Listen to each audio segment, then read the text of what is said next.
ધોરાજીમાં હિન્દુ યુવક સંઘ દ્વારા રાવણ દહન કાર્યક્રમનું આયોજન કરવામાં આવ્યું, જેમાં ધારાસભ્ય જયેશભાઈ રાદડિયાના હસ્તે રાવણનું દહન કરવામાં આવ્યું.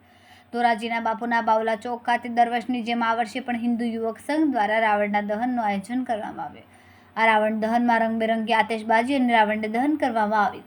આ રાવણ દહન જેતપુર જામકંડોરણાના યુવા ધારાસભ્ય કિસાન નેતા જયેશભાઈ રાદડિયાના હસ્તે કરવામાં આવ્યું. ધોરાજી તથા આજુબાજુના વિસ્તારના લોકોને કાર્યક્રમમાં કોડી સંખ્યામાં ઉપસ્થિત રહ્યા હતા. હિન્દુ યુવક સંઘ દ્વારા જણાવવામાં આવ્યું કે આ રાવણ દહન કાર્યક્રમને સફળ બનાવવામાં હરકિશનભાઈ માવાણી, ધર્મેશભાઈ જાગાણી, શરદ થેસિયા, અશ્વિનભાઈ વગાસિયા, હિન્દુ યુવક સંઘના સભ્યો અને કાર્યકરો સહિતના જહેમત ઉઠાવી હતી. રિપોર્ટર નયનભાઈ રાવરાણી. આજે દશેરાનો તહેવાર સમગ્ર ભારત દેશની અંદર દશેરાના તહેવારની ધામધૂમપૂર્વક રીતે ઉજવણી થઈ રહી છે.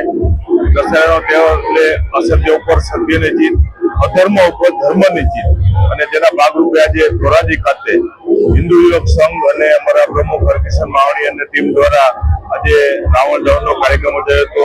ફરીથી સૌ લોકોને આજે દશેરાના તહેવારની હૃદયપૂર્વકની શુભેચ્છા આપું છું.